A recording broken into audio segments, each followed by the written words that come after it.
Les vraies voix du foot, 20h-21h, Tonton Maurizio. Salut, c'est Tonton Maurizio sur Sud Radio pour notre nouveau rendez-vous Les vraies voix du foot. 17e rendez-vous. On commence à s'habituer à vous, vous vous habituez à nous. Voilà, c'est une grande histoire qui a démarré en septembre et qui continue en 2025. L'incontournable émission de football sur Sud Radio. On a le mardi, je vous le dis tout de suite, le mardi, on a nos potes Philippe David, Guy Carlier et Emmanuel Galasso qui animent l'émission de 20h-21h. Et le jeudi, on a l'émission de... Ah, j'en étais sûr. Maintenant, tremble pas maintenant, But Football Club. Voilà, avec Jimmy Algerino, Lionel Rousseau, l'animateur, Jimmy Algerino, Michel Moulin, Karim Zerbi, voilà. Donc Benjamin Danet, voilà, et le Tellier, Alexandre Le Tellier. Alexandre Le Tellier. Je voulais voir si vous suiviez. C'est un invité exceptionnel, mais de temps en temps, il est là, oui. D'accord, oui, il y a même eu Roland Courbis et Daniel Bravo, que j'aimerais bien rencontrer un jour pour lui dire deux mots, mais bon, voilà, ça c'est personnel. Donc, on est content, vous êtes de plus en plus nombreux à nous suivre et on est très content. Comment ça va les garçons? J'ai plus besoin de vous présenter Farid. Salut Mauricio, écoute, content d'être là. Ouais. Comme tu l'as dit, 17e émission, bon je les ai pas toutes faites, mais c'est la 17e journée aussi de championnat, enfin il y a eu 17 journées de championnat, donc on est sur le chiffre 17. On est sur le chiffre 17. On a Pierrot, comment ça va? Ça va très bien, bonsoir Mauricio, bonsoir Farid, bonsoir tout le monde, bonsoir. Très content d'être là pour la 17e journée, j'apprends donc, c'est la 17e journée de voilà. Et toi ça fait 16 fois que tu es là. C'est vrai, avec grand plaisir, toujours autant de passion, merci beaucoup de m'accueillir de nouveau et très content d'être là, il y a des choses à dire en ce moment. On a aussi Maxime, on ne présente plus Maxime Sénat, à la réalisation. On a Martin et Adeline qui nous donnent de la force dans le studio et on a sur le plateau, alors on a Théo qui est planqué, mais voilà, qui est avec nous aussi. Bonsoir à tous. Qui nous donne de la force. Et on a sur ce plateau Monsieur Gara Dembélé, Anis Okoma, Ika Kene. Alors déjà, merci de m'avoir invité sur votre plateau. Je tiens à remercier déjà Farid qui m'a fait l'invitation de pouvoir être là ce soir avec vous. Ouais. J'aimerais passer un message aux éditeurs et auditrices. Rapproche ton micro si tu veux bien. Qui vont nous écouter. Ouais. Et puis je pense qu'on va passer un bon moment ce soir. Voilà, merci à toi d'être là. Je vous donne tout de suite le sommaire de l'émission. On va revenir sur le mercato avec notre partenaire de butfootballclub.fr, Bastien Aubert, qu'on va avoir au téléphone tout de suite après le petit jingle. Et ensuite, la question du jour. Je vous donne la question du jour pour le sondage sur notre application Sud Radio, sur le Gvara Kelia. J'ai plus envie de le prononcer correctement. C'est comme moi, bois un coup avant.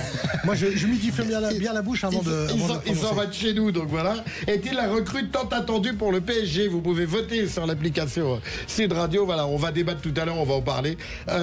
Et puis après, on aura un long entretien avec Gara Dembélé, qui est vraiment, je vous l'annonce, quelqu'un d'extraordinaire, d'une simplicité. On n'a que des gens. Il va nous faire découvrir que la carrière de footballeur est loin d'être un long fleuve tranquille. Tu m'as pris de vitesse, escroc. Allez, on revient tout de suite après ça. L'info du jour avec butfootballclub.fr. Alors, je crois qu'on a Bastien Aubert au téléphone. Oui, il est là, Bastien. Alors, Bastien, je dis ça pour ceux qui viennent d'arriver dans le studio et puis Gara qui n'a pas l'habitude. Bastien, c'est le soleil. Et bonjour Bastien. Alors, donnez-nous la température. Comment ça va, Bastien? Écoutez les amis, déjà bonne année, meilleurs vœux pour cette année. Merci, toi aussi. Depuis 15 jours, donc c'est un plaisir de vous retrouver.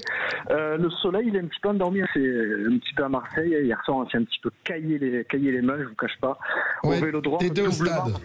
Ouais, j'étais au stade, doublement, donc pour la température ambiante. Effectivement, c'est un petit peu refroidir par les nordistes, ce qui ne s'invente pas. Donc je pense qu'on va en parler parce qu'il y a quand même pas mal de choses à dire sur l'OM en ce moment. Parle-nous-en brièvement parce qu'on voulait surtout parler du mercato et puis...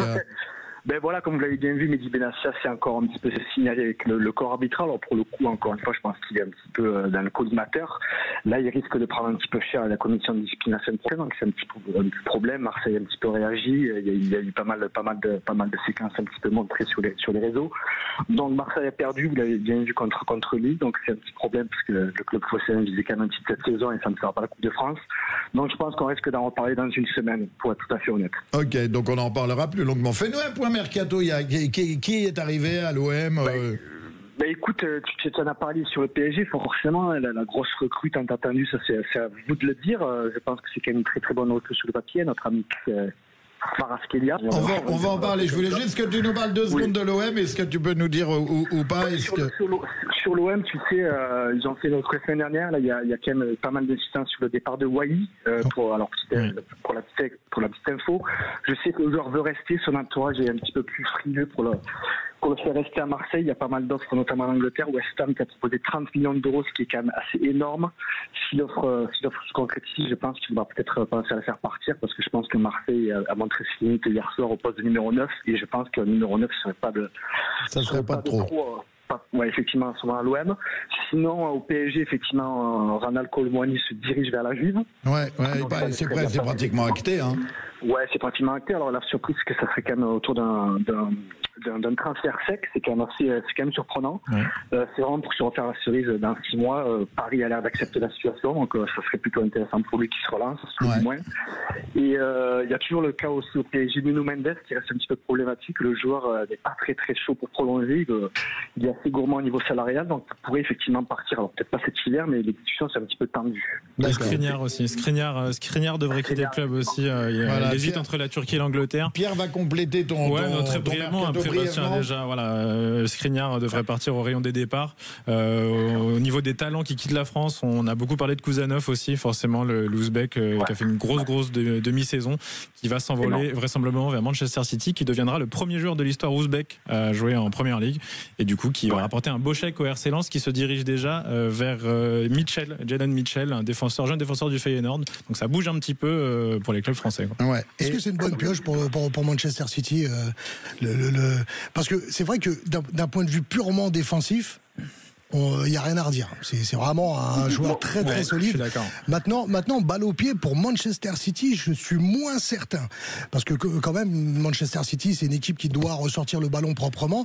J'irai pas jusqu'à dire qu'il est les pieds carrés, mais il est quand même pas forcément super adroit. Je suis assez d'accord avec toi, pardon Bastien, je suis assez d'accord avec Farid. Alors on va pas parler de panic buy, c'est quand même ce serait démesuré, surtout que City a déjà eu des belles casseroles en défense centrale, les Mangala, les Otamendi, etc.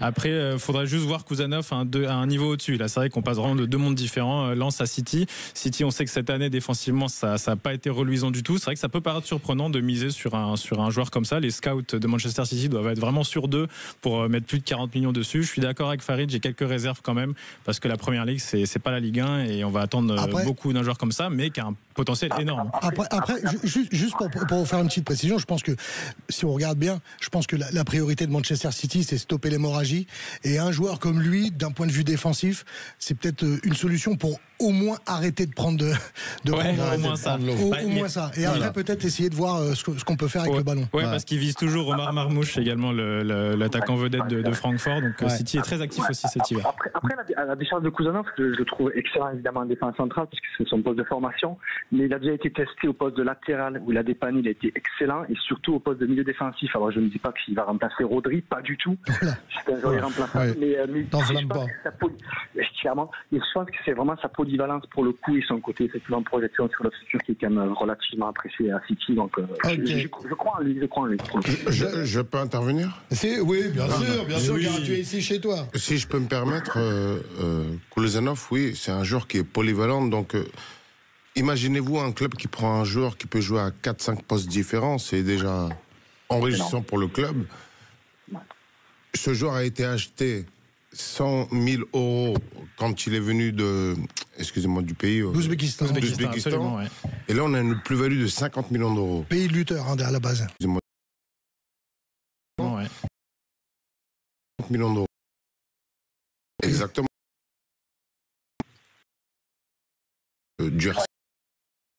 Dire que c'est solide. C'est très solide. Très très solide. C'est très solide. Et je pense qu'il faut un bon achat. Après, Manchester City aujourd'hui est dans une crise où on veut combler des trous, c'est-à-dire remplacer Rodri, qui est totalement impossible. On cherche des attaquants. Manchester a beaucoup de problèmes en défense, donc je pense que ce joueur peut apporter beaucoup à Manchester City. Ouais. Il peut faire son trou, ça serait un bon choix. Sachant que juste qu'il pousse Kyle Walker vers la sortie, qui a un bon de sortie et qui est en grosse négociation avec le Milan AC. Donc c'est un peu bizarre de remodeler une défense comme ça à la mi-saison pour un club comme Manchester City. Mais par contre, je rejoins Gareth Dembélé. Il a un potentiel énorme. Je lui souhaite le meilleur. Seulement à City, il n'y aura pas vraiment de temps d'adaptation. Les Anglais qui appellent notre ligue la Farmer League, ils vont dire un mec comme ça, il faut qu'il soit au charbon direct. Il va falloir qu'il soit opérationnel rapidement. Tu m'as fait le lien tout à l'heure, Bastien, avant de te laisser partir. Tu as parlé de Kvara au PSG. Donne-nous ton avis, toi, du Sud, de Beat Football Club. C'est une bonne recrue ou pas? Le Sud ensoleillé. Évidemment, sur le papier, c'est un très bon choix.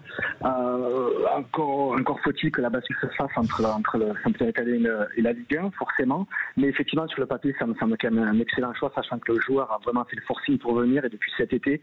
Donc, je pense que ça peut être une solution. Après, vous le faire jouer, ça aussi, ça va être une autre question. Et je pense qu'on aura l'occasion d'en parler.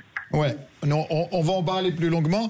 On va encore une fois essuyer une courte pause publicitaire et on revient pour parler de juste avant la pause, Maurizio, juste un petit point score avec important. En Coupe de France Bourgoin qui élimine Lyon et qui passe au prochain tour. La magie de la coupe. Merci Maxime. On revient tout de suite.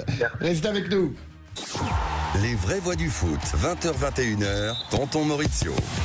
Vous êtes toujours avec nous, de retour sur les vraies voix du foot avec Pierre Grégoire, Farid Bouedla, Gara, Dembélé. On a le petit Martin qui nous donne de la force dans le studio avec Adeline et Maxime à la réalisation. On va faire un petit tour de table rapide sur je vais lancer le débat sur Kvara. Kvara, voilà, je vais pas jusqu'au bout parce que c'est imprononçable. On est, nous, du côté de Naples, on est très amers. Alors, on est heureux pour lui parce que longue vie, c'est un super joueur et voilà, il nous a fait rêver, il a ramené le Scudetto, il a fait partie de l'épopée il y a 2 ans.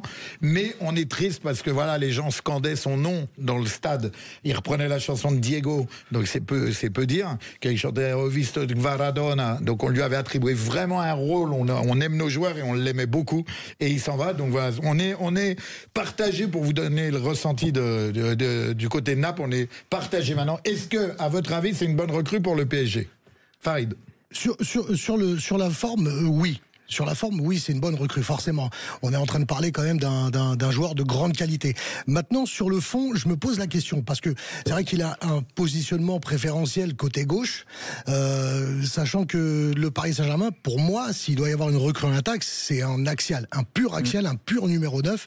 Et je suis pas certain qu'il corresponde vraiment à ça. Parce que côté gauche, on a quand même Barcola, même si il connaît une petite méforme depuis quelque temps. Mais je pense quand même que le côté gauche est tenu par Barcola. Ouais. Donc forcément, s'il vient, ça va être pour jouer axial.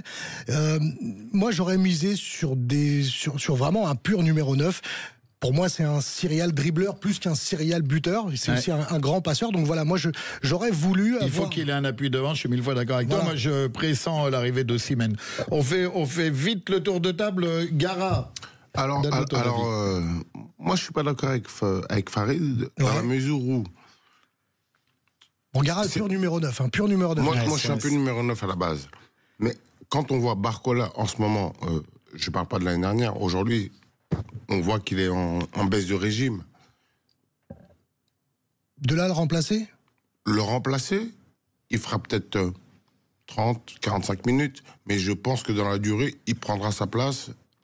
Parce que c'est un joueur de grande qualité, c'est un mec qui tire les coups francs, c'est un mec qui est pas avare dans le remplacement. Qui est surprenant. Il est bien imprévisible, il est très surprenant. Imprévisible. Willy Sagnol avait parlé de lui il y a un petit moment. Avant qu'il arrive à Naples, il avait dit ça. Personne ne misait sur lui. Tout à fait. C'est un joueur de grande qualité. On a mis le prix et moi je suis supporter du Paris Saint-Germain et j'ai envie de le voir briller là-bas. Barcola, il faut qu'il se remette en question entre parenthèses, parce que là, il y a quelqu'un qui va venir le concurrencer entre parenthèses. Ce qui n'est pas plus mal, finalement, ça va le bousculer. C'est ce que Luis Enrique aime, la concurrence. S'il n'y a pas de concurrence, non. Voilà, on a l'avis tout de suite d'un professionnel du foot. Un vrai neuf, hein. Ce qu'il faut au PSG. Non, c'est vrai que ça lui met une concurrence, mais un profil totalement différent. Désolé, mais vous regardez les conduites de balle de Kvaratskhelia et les conduites de balle de Barcola, désolé, c'est 2 sports différents. J'aime beaucoup Barcola, mais il n'est pas du tout dans une bonne forme actuellement. Moi, je trouve que c'est surtout bon parce que c'est faute de mieux. Farid a évoqué la forme. Alors, c'est assez cher, hein, Kvaratskhelia quand même, mais je suis d'accord, faute de mieux. Moi, je suis agréablement surpris qu'ils arrivent à faire Kvaratskhelia cet hiver, en espérant que ça ne devienne pas Sergei Semak non plus, mais je pense que ça sera une réussite parce que c'est un profil différent. Et paradoxalement, Maurizio a évoqué Osimhen. Kvaratskhelia, sa meilleure saison, c'est quand le Napoli est champion, sous Spalletti, avec Osimhen, avec un 9. Voilà, s'il n'y a pas un 9, par hasard, le problème du PSG, si tu dis qu'Osimhen arrive, alors oui, très bonne pioche. J'aime bien pouvoir vous l'annoncer. J'ai juste envie que Gonzalo Ramos s'impose et que Kvaratskhelia soit un complément de Gonzalo Ramos. S'il n'y a pas un 9, c'est comme si tu enlevais une jambe à Kvara. Exactement. Il déborde. S'il n'y a personne dans l'axe, il va s'appuyer. C'est ça. Et on sait qu'au PSG aussi, ça va vite. Les commentaires, les gens les plus caustiques diront qu'il n'est pas bon parce qu'il n'y a pas de 9. Mais c'est un problème, un nouveau problème. C'est une affaire à suivre. Ouais. Alors, excusez-moi de vous couper, mais quand vous parlez de Gonçalo Ramos, moi, ma femme est portugaise. On habite dans le sud du Portugal, à côté de Faro. Il se fait qu'on vit dans la même ville avec Ramos. Je l'ai connu, je l'avais sur mes genoux, moi. J'étais tout petit. Il a appris des meilleurs, alors. Et je me rappelle que ses parents, surtout sa maman, étaient pas pour de l'envoyer dans le centre de formation à Lisbonne, pardon. Ouais, Lisboa. Et ben voilà, c'est un truc qui est marrant, quoi. Ouais, aujourd'hui, le Paris Saint-Germain, moi je l'ai connu. Avançant au PSG. Ouais, exactement. Non, t'as précisé, elle est hyper importante. Alors, justement, Gara, puisque tu as pris la parole, on va tout de suite enchaîner. On reparlera de Kvara, parce que Kvara, il va faire ça sera un gros sujet. Il y a matière. Voilà, il y a matière. Toi, donc on va venir tout de suite sur toi, Gara. Tu es un enfant du 92, donc tu viens de Puteaux. Exactement. Tu es un ancien joueur professionnel. Tu as été international français jeune dans les catégories U18, U19, U20. Tu me dis si je me trompe. Et tu as été international malien 7 fois. Exactement. Voilà, c'est pour ça que tout à l'heure je t'ai dit bonjour pour les gens, pour les auditeurs. Je t'ai dit bonjour en malien, comment ça va? Voilà, c'est du Bambara, si je me trompe pas. Addis Agoma et Kagede. Exactement. Voilà. Et donc, tu étais un des meilleurs joueurs. On a lu, on s'est renseigné sur toi. Tu étais un des meilleurs joueurs de ta génération. Génération 86. Tu étais avec Ben Arfa, Boudiaby, Ricardo Fati. Et est-ce que tu as eu la carrière, la première question que je vais te poser, c'est est-ce que tu as eu la carrière que tu aurais imaginée? Non. Dans un premier temps, non, parce que vous savez, dans le milieu du foot, il y a très peu d'élus. C'est-à-dire que je suis parti, moi, de chez moi pour faire des tests à l'INF Clairefontaine, on était beaucoup. Il fallait avoir ce truc, se différencier des autres, ce que j'ai eu. Est-ce que Clairefontaine m'a donné la chance de pouvoir intégrer ce centre de formation où j'ai pu faire mes 3 années? Mais non, après, mes entraîneurs de l'époque, quand j'étais dans des petits clubs de région parisienne, on disait que oui, je marquais tout le temps, que j'étais prometteur, mais moi, personnellement, je pensais pas que j'allais avoir une carrière comme ça. C'était un rêve de gosse, quoi. Ouais, un rêve de membre du 92. Exactement. Un rêve de gosse qui sortait de l'école, qui faisait passer dehors, qui allait taper sur un mur, et qui rentrait à pas d'heure, et puis voilà. Ouais. Alors justement, on a souvent abordé dans l'émission cette projection vers le professionnalisme. Toi, tu nous parles justement, je vous explique bien qu'à l'époque, toi, ta passion, c'était de jouer au foot sans forcément te projeter. Est-ce que tu penses que les gens aujourd'hui ont un regard lucide, ont le bon regard sur le football professionnel et de ce qu'ils imaginent, de ce qu'ils s'imaginent de la vie d'un footballeur pro? Non, parce que devenir professionnel, il y a tellement d'étapes. C'est-à-dire, vous allez quitter le cocon familial très jeune. Vous allez connaître des gens que vous allez vivre avec des gens que vous connaissez pas pendant de nombreuses années. Les parents sont d'un côté. C'est très compliqué dans la mesure où quand on quitte la maison, pour moi, ça a été une déchirure parce que on part dans un truc où c'est totalement nouveau.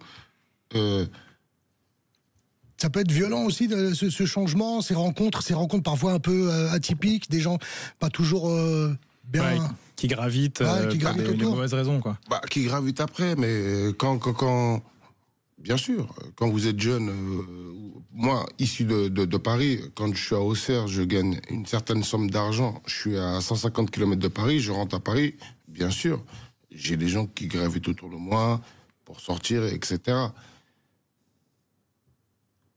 Il faut avoir une structure, c'est-à-dire des parents derrière, des gens... Aujourd'hui, pour moi, de ce que je vois aujourd'hui, c'est très compliqué. Les parents, aujourd'hui, ils sont là, ils parlent avec les entraîneurs, c'est très compliqué. Moi, je pense que quand on sort du centre de formation, il faut que les clubs, aujourd'hui, mettent des structures, des psys, tout ce qu'il faut pour protéger le joueur. Protéger les enfants. Mais oui, parce que les centres de formation... Faut que tu parles bien dans le micro. Pardon, excusez-moi. Parce que quand vous sortez du centre de formation, vous êtes un enfant. Un enfant, on est des enfants. Moi, je suis un enfant, je suis père d'immigrés. Mon père malien, ma mère malienne, mon papa à travaux publics, ma mère qui travaillait à la défense, femme de ménage. Et du jour au lendemain, on gagne des grosses sommes d'argent. C'est compliqué à gérer. S'il n'y a pas le cadre derrière... C'est très compliqué. C'est très, très compliqué. Et puis en plus, on vous dit que vous êtes beau, vous allez dans les restaurants, vous avez le tapis vert de partout. Et puis, et puis si tu n'es pas encadré, ben tu penses que tu es le rôle du monde, or que tu n'es personne. Ouais. Ouais, c'est pas évident de... Ouais, c'est sûr. C'est sûr, c'est vrai que l'encadrement joue beaucoup, ça c'est indéniable. Mais une carrière est aussi faite de choix. Est-ce que tu penses avoir fait les bons choix? Et sinon, lesquels, si tu veux nous le dire, hein, lesquels tu regrettes ou tu referais quels sont les choix que tu choisirais différemment? Après, les choix de carrière, je les ai fait aussi par rapport à la situation que j'avais actuellement dans le club. C'est-à-dire que quand un coach ne me voulait pas, j'avais pas d'autre option, c'est-à-dire me faire prêter quelque part.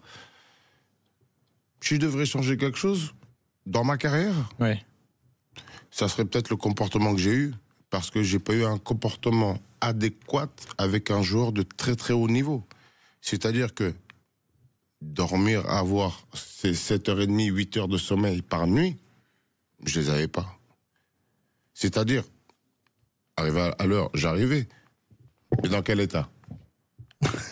C'est une chose. Ouais, parce qu'il faut préciser faut préciser aux auditeurs que ici on est sur Sud Radio, on parle, le slogan c'est parlons vrai, et toi tu es vraiment l'incarnation de ça, tu reconnais tout de suite tes erreurs, ton parcours. Moi je suis pas venu ici pour vous raconter des histoires, je suis là pour vous raconter mon monde. C'est pour ça que tu es là, on veut ton histoire, Gara. C'est une partie de mon histoire, et c'est véridique, et j'espère qu'il y a des jeunes ou des parents qui feront écouter cette interview pour la plus jeune génération, parce que c'est vrai. Hein. Ouais. Moi, Gara, tu vois, moi je vais rebondir sur ce que tu es en train de dire. Tu nous parles de ce côté indiscipliné qui t'a porté préjudice, et pourtant, t'es passé entre les mains de celui qui incarne la discipline, qui incarne les règles, c'est Monsieur Giroud. Et ça a été un homme important pour toi dans ta carrière. Bah oui, comme j'ai toujours dit, Giroud, pour moi, c'était un deuxième papa. Et je le dirai tout le temps, et quand j'aurai une interview, ça sera toujours pareil. Giroud, pour moi, c'est... Parce que les gens ne connaissent pas Giroud. On voit l'homme public, on parle de Giroud, qu'il allait ramasser les ballons. Mais vous savez pas tout ce que Giroud fait dans le monde. Giroud, c'est un monsieur qui a un cœur énorme. Ouais. C'est un... Je te coupe 2 secondes, on est obligé de marquer une courte pause. On va revenir sur Giroud. C'est très très bien que tu n'aies pas fini de répondre sur Giroud, parce que nous aussi on a quelque chose à te dire. A tout de suite, restez avec nous. Les vraies voix du foot, 20h-21h, Tonton Maurizio. De retour sur les vraies voix du foot, toujours avec Farid Bouadla, Pierre Grégoire, Gara Dembélé, le petit Martin qui nous donne la force dans le studio avec Adeline et Maxime à la réalisation. On revient, on s'est quitté il y a quelques secondes sur Monsieur Giroud que tu commençais à nous parler. Alors Gara, on va te le dire parce qu'on on a essayé de te faire une surprise. Malheureusement, il partait en vacances, mais je l'ai eu hier au téléphone, on l'a eu avec Farid, et on voulait l'avoir au téléphone et il m'a dit salut le bien, ah bah oui, Gara. Il imite bien, il imite bien. Ah oui, non, au téléphone, il m'a dit... T'aurais pu le faire au téléphone, hein. Ouais. T'aurais pu te mettre là-bas, de nous faire croire que c'était Giroud. Il m'a dit, passez-lui un grand bonjour. Voilà, mais on a essayé de te faire une surprise, malheureusement, il est en vacances. Mais on va l'avoir bientôt et on reviendra sur toi. Alors vas-y, parle-nous de ton deuxième papa. Bah après, Giroud, pour moi, comme j'ai toujours dit, ça a été une personne qui compte et qui m'a toujours aidé dans ma vie d'homme. C'est-à-dire quand je suis arrivé à Auxerre, déjà, voilà, il m'a pris sous son aile.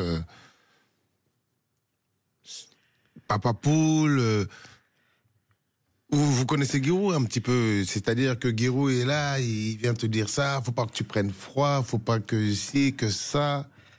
Mais plus encore, moi, de mon expérience, après moi j'ai eu une expérience dans ma vie où ça a été tragique, une expérience vraiment difficile, et Giroud a été là pour moi, Giroud a tout fait. Je peux vous dire un truc, comme je pense vous le savez, j'ai été incarcéré en Italie. On va y venir après. Exactement. Et pour parler de Giroud, moi j'aurais aimé que tu nous racontes l'anecdote où tu avais acheté une motocross à Auxerre et il est parti te... Ouais, parce que j'avais acheté une motocross et j'allais à l'entraînement en motocross, donc ça s'est su à Auxerre parce que c'est une petite ville. et Giroud m'a appelé un jour, il m'a dit il faut que tu reviennes avec la moto. Donc attends-moi à la fin de l'entraînement. Oui, et puis après on a été la rendre dans la concession où je l'avais acheté, et puis Giroud a mis une soufflante au concessionnaire. Il t'a obligé de rendre la moto au concessionnaire. Complètement. Et j'ai gardé la moto pendant peut-être 6 mois, mais j'ai pas perdu un euro en fait. Ouais, c'est du monsieur Giroud. Giroud, c'est un homme, déjà en Bourgogne, c'est quelqu'un de... Giroud, c'est Giroud. Ah, c'est un monument. Giroud est connu mondialement, mais les gens ne savent pas que Giroud fait beaucoup de choses pour des associations. Il en a, parce que Giroud ne parle pas beaucoup, mais il fait tellement pour l'Afrique, pour le monde. Pas forcément pour l'Afrique, mais pour le monde. Giroud fait beaucoup de choses. Ouais. Et ça, c'est... Et il a eu un rôle hyper important dans ta vie. Oui. Un deuxième papa. Oui, oui. Clairement. Pour revenir sur les enfants, avant de laisser la parole à Farid, c'est un enfant qui arrive au Auxerre, il est quand même un peu plus, on va dire, protégé. Enfin, à l'époque, il était un peu plus protégé avec Giroud que dans un autre club où les membres sont livrés à eux-mêmes, bien souvent. Je l'ai été parce que Giroud m'a pris d'affection.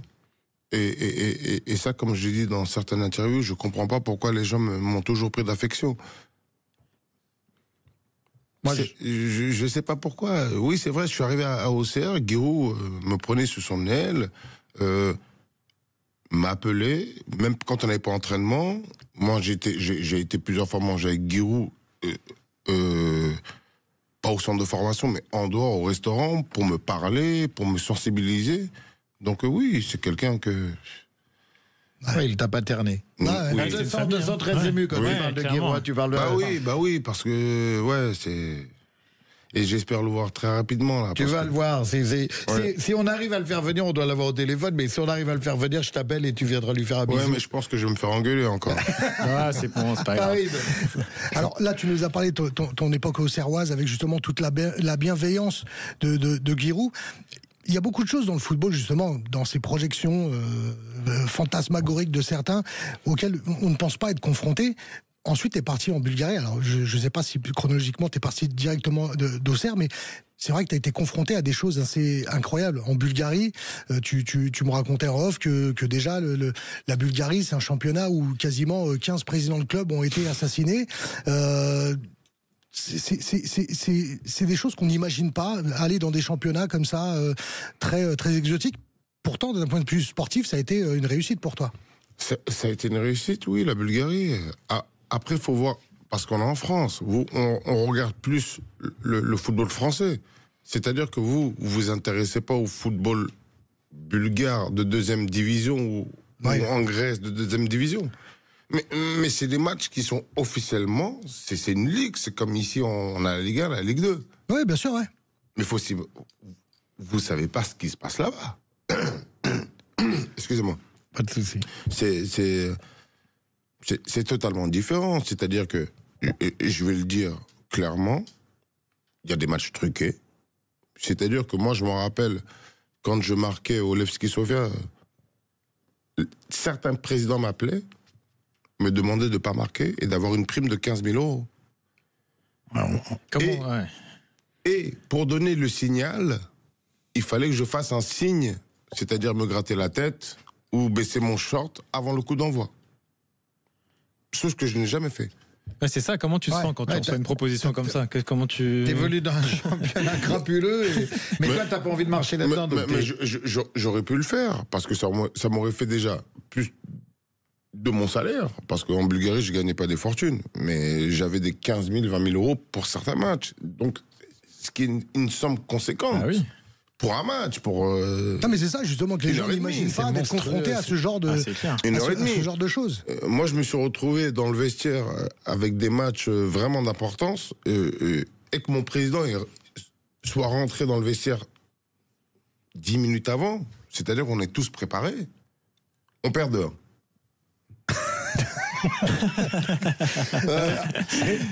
Arrête les vannes, Gara, t'as vu, on est là pour parler ça. Le score finit à 2-1. Le score finit à 2-1. Et c'est comme ça. Le score finit à 2-1. Championnat bulgare. Ça, c'est de l'info, ça. Ouais, c'est clair. C'est pas de l'info, c'est on est complètement. C'est vrai que c'est pas, que ce sont des championnats qui sont pas médiatisés, comme tu as dit. Pour nous, c'est pas médiatisé. Non, mais pour nous, c'est pas médiatisé. Oui, c'est ça, justement.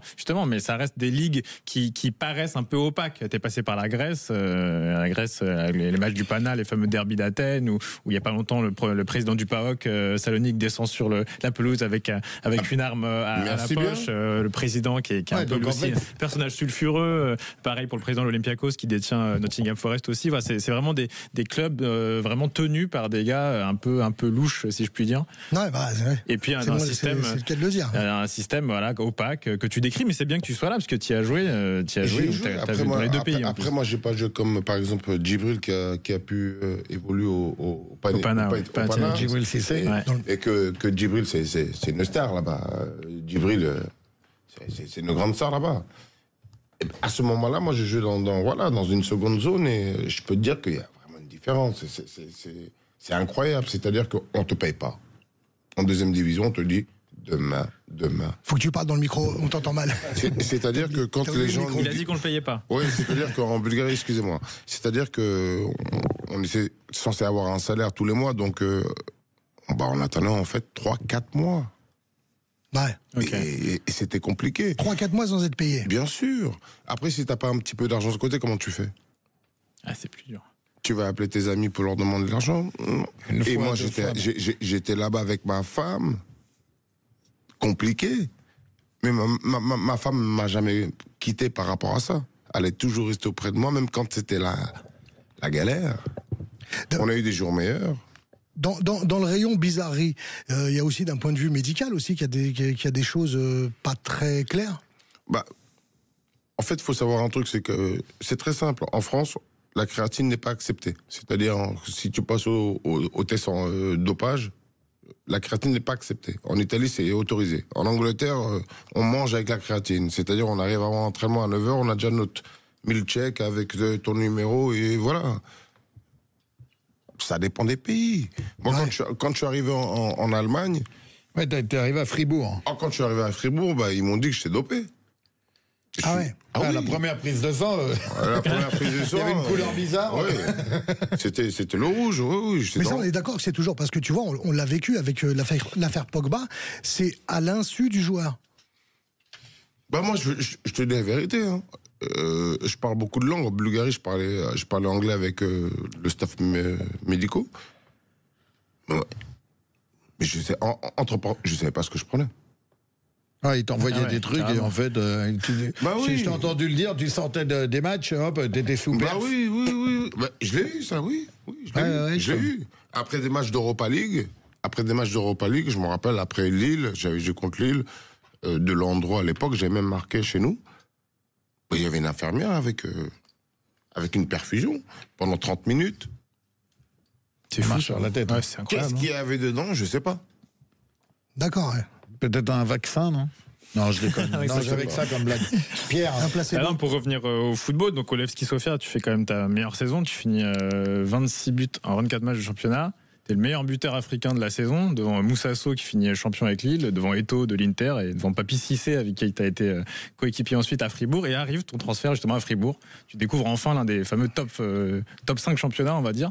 Fribourg, club de Bundesliga. Comment se passe ce transfert-là? Dis-nous tout, quoi. Comment s'est passé ce transfert? Parce que tu dois te dire, ça y est, les portes des grands championnats doivent s'ouvrir, mais...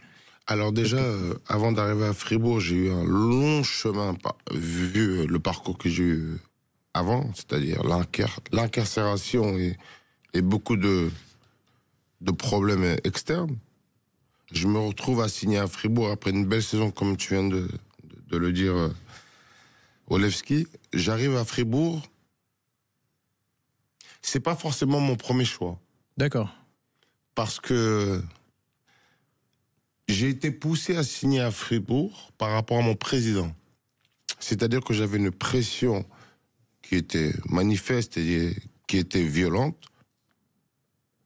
me disant que si je ne signais pas à Fribourg, que mon temps de jeu serait totalement réduit, voire nul. Ouais, c'était une façon de t'obliger à y aller, quoi. Bah c'est simple, quand je suis arrivé à Fribourg, j'avais déjà 2 agents bulgares qui étaient dans le bureau de mon directeur sportif, que je ne connaissais pas. D'accord.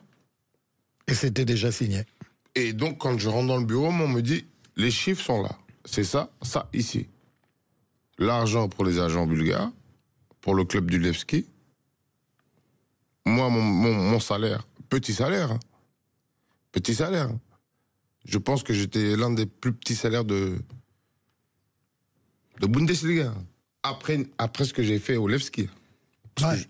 Après une grosse saison d'un point de vue sportif. Parce qu'après, il faut savoir qu'en Allemagne aussi, il y a beaucoup de taxes. Moi, j'étais à 52%. On m'enlevait 52%. Ouais, quand même. Et il faut se loger en Allemagne. Si tu prends une maison, c'est on demande 2500 € de location. Donc... Ah, donc tu voulais pas y aller? C'est pas que je voulais pas y aller, Ça n'a mais... pas été ton choix premier. C'était pas mon choix premier parce que j'avais beaucoup de clubs. J'avais beaucoup de clubs. Mais j'ai senti qu'il fallait que je signe là-bas parce que sinon je pense que j'aurais pas eu l'opportunité après de signer autre part. Alors, le passage en Italie, c'était avant ou après? C'était avant. C'était avant. Ouais. Donc là t'as carrément connu le placard. J'ai connu le placard, oui. 7 semaines, pour rien. Un faux truc qui est tombé à l'eau. Pour rien, oui. Tu étais là-bas pour des essais, il me semble. Ouais. Ouais. Tu vas à Rome pour des essais et tu te retrouves dans une histoire de merde. C'était même pas comme des essais. En fait, je faisais le tour des clubs. C'est-à-dire que je devais visiter les clubs qui me suivaient depuis un bon bout de temps. Et il se fait que j'ai ce jour où voilà, je me trouve dans une histoire, je me fais incarcérer. Et là, ça vire au cauchemar, en fait. Accusé à tort, on est d'accord. Accusé à tort. Accusé à tort, et quand je suis sorti, personne n'a fait de démenti. Mais en tout cas, quand je suis rentré, tout le monde faisait... Ouais, tout le monde. C'était marqué de partout, le Parisien, carton rouge. Mais quand je suis sorti, et que... T'as été blanchi, sans faire le jeu de mots pourris. Exactement. Il n'y a pas eu d'autres articles, d'autres démentis. Ouais. Juste pour les auditeurs, c'était très brièvement, c'était pour une jeune fille qui t'avait accusé de choses dans une soirée à Rome, effectivement, et après il a été démontré que tu n'avais rien fait de mal. Donc ça a brisé vraiment ton élan, parce que tu dis que c'était avant Fribourg, donc tu aurais pu viser, je sais pas, Liverpool, t'avais parlé à l'époque, était sur toi. Liverpool, c'est une autre chose. Liverpool, ça a été une faute de ma part, c'est-à-dire que j'étais en vacances un été et puis j'ai voulu faire comme les petits jeunes, à fumer sur un petit produit. Première fois de ma vie. Et puis je pars à Liverpool peut-être 6 mois après. 6 mois après, je suis à Liverpool en essai. Le coach est Benitez. Il y a Steven Gerrard, Carragher, Hager, Pennant, Dirk Kuyt, le Hollandais. Et moi, je me retrouve à l'entraînement avec eux et je m'entraîne tous les jours. C'était parti pour une semaine. Je fais une semaine et Benitez me dit encore une semaine. Au final, je fais 3 semaines. Et là, j'ai mon contrat. On me met un contrat, donc l'agent vient pour signer le contrat. Mais bon, vous savez bien, avant un contrat, il faut faire les tests physiques. Donc là, je fais le test physique, donc j'urine dans le petit flacon. Et un jour après, on me dit que non, c'est pas possible, je peux pas signer à Liverpool. Par rapport, on dit que j'ai du stupéfiant dans l'urine. Et là, moi, je fais le rapprochement, je me dis que ça fait en fait 5-6 mois. J'avais fait ça pour m'amuser la première fois de ma vie. Donc, j'ai loupé le contrat à Liverpool. Ouais, quelle tristesse, comme quoi. Hein. Tu vois, une petite connerie. On essuie une dernière courte pause et on revient. C'était passionnant, Gara. À tout de suite, restez avec nous. Les vraies voix du foot, 20h-21h, Tonton Maurizio. Dubaï. Alors, Vous êtes de retour avec nous sur les vraies voix du foot. On est en train d'apprendre des choses. Attention, ça envoie du lourd. Je suis toujours avec Pierre-Grégoire Farid Boisdela, Maxime à la réalisation, Maxime Sénat. On a comme invité Gara Dembélé. Écoutez bien parce que c'est chaque phrase est un... Chaque phrase une info. Hein. Ah ouais, j'ai une phrase une info. C'est vraiment... voilà. Et puis Martin et Adeline toujours dans le studio avec nous qui nous donnent de la force. Tu étais en train de nous parler de l'Angleterre. Je fais un petit point avant de revenir ça avec toi, Gara, et finir le dernier quart d'heure avec toi. Je fais un petit point sur le sondage. Vous dites oui, bonne recrue à 59%, Gvara pour le PSG. Voilà, on fera un point en fin d'émission. Je crois que Farid voulait te poser une question, Gara. Ouais, alors bon, dans ton parcours rocambolesque, il y a aussi un épisode, on a parlé de la Bulgarie, on a parlé de l'Italie, on a parlé de l'Allemagne. Ça n'a jamais été facile, mais t'es passé aussi rapidement par Dubaï. Et là-bas, c'est vrai, bon, ça fait partie des championnats un peu exotiques. Là-bas aussi, ça n'a pas été facile pour toi. Est-ce que tu peux nous le raconter? Dubaï, pour moi, c'était l'une des expériences la pire de ma carrière, en fait. C'est-à-dire que j'arrive à Dubaï avec un bon salaire. C'est-à-dire que à l'époque, j'avais un agent qui faisait la transition, entre parenthèses. Et au final, je me suis retrouvé tout seul dans le bureau avec le président. J'ai négocié mon salaire. Un très bon salaire. T'as quel âge à ce moment-là? À ce moment-là, j'ai quel âge? J'ai peut-être 24 ans. 24 ans, ouais, 24 ans. 2014. Exactement. Donc je négocie mon contrat tout seul avec le président parce que l'agent était incompétent. Suite à ça, préparation physique, les matchs amicaux. J'ai une petite blessure à la cuisse, tiens, un petit truc qui dure 15 jours. Petite élongation. Et voilà, un petit truc bénin. Là, le docteur dit au président, il faut l'enlever de la liste des étrangers. Parce qu'il faut savoir qu'à Dubaï, dans les pays étrangers, on peut enregistrer qu'un certain nombre d'étrangers sur la feuille de match. Donc... Ils sont pas à Bosman. Exactement. Donc lui, dans sa tête, j'étais out par rapport à une petite blessure. Donc ils m'ont jamais enregistré. D'accord. J'avais un salaire conséquent, pas enregistré. Ils ont tout fait pour que je quitte le pays. C'est-à-dire que j'avais entraînement à 5h du matin. 5 heures entraînement pour toi? 5h du matin, oui, parce qu'à Dubaï, pays musulman, l'appel de la prière très très tôt. Donc j'avais rendez-vous à l'appel de la prière parce que dans tous les stades, que ce soit en Arabie Saoudite, à Dubaï ou dans d'autres pays, on a des mosquées à l'intérieur des clubs. J'avais un rendez-vous avec l'entraîneur des gardiens qui vivait dans le club, dans l'enceinte du club, qui allait faire la prière. Donc moi, j'avais pas de ballon. Je m'entraînais avec un équipementier des moins de 14 ans, c'est-à-dire que moi je suis 1m80. J'avais des shorts du S. J'avais l'impression que c'était un caleçon. Double crochet impossible. Ouais. J'avais un vestiaire inondé de la veille. Parfois, j'avais même pas de vêtements. Et c'était tous les jours comme ça, à 5h du matin et le soir à minuit. Le soir aussi à minuit? À minuit. Tous les jours. Tous les jours. Pour te pousser à bout, on est d'accord? Pendant 1 an. Et je suis jamais parti. Ouais? Je suis jamais parti. J'ai fait 5h du matin à minuit, et tous les jours, malgré ça, je recevais des DHL disant que j'étais pas à l'entraînement. C'est-à-dire que mon salaire conséquent, le club m'envoyait des DHL disant que j'étais pas à l'entraînement. Mais comment, moi, tu veux que je prouve ça devant la FIFA?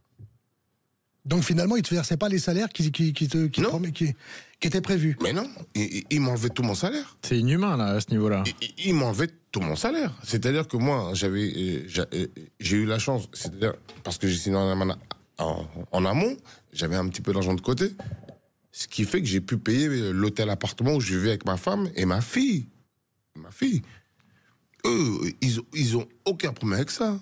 Tu as une fille, ils s'en foutent. Ils s'en foutent totalement. Le truc, c'était de me faire péter les plombs et que je puisse quitter le pays. Mais ce que je n'ai pas fait. Et t'es resté 1 an. 1 an. Et par rapport à une somme que je devais recevoir, on parle d'environ dans les 500 000, j'ai reçu 75 000 euros.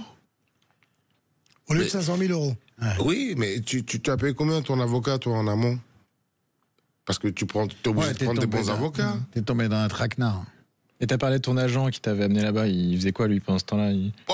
L'agent qui m'a amené là-bas, comme je t'ai dit, j'ai fait mon contrat tout seul, donc lui, c'était un intermédiaire. Donc lui, non. Mais après, voilà, c'est prendre des avocats et essayer d'avoir justice malgré tout, parce que je suis français, je suis dans un autre pays, mais malgré tout, on a la FIFA, on a tout.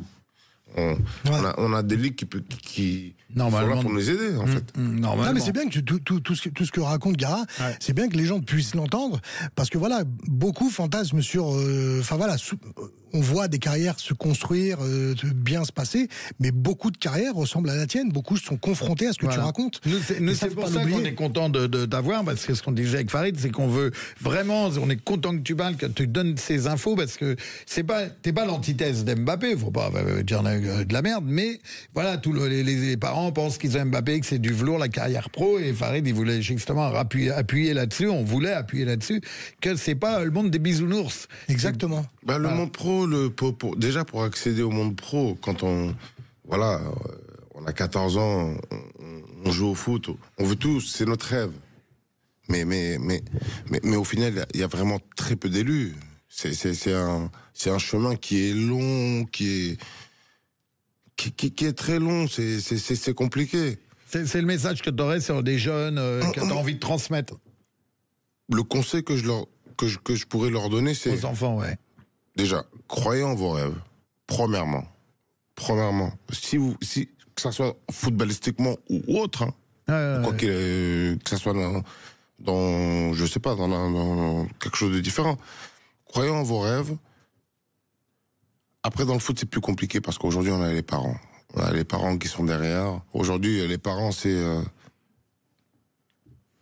Ils ont tous Mbappé chez eux. Ouais, non, mais pour moi, c'est compliqué de parler des parents parce que...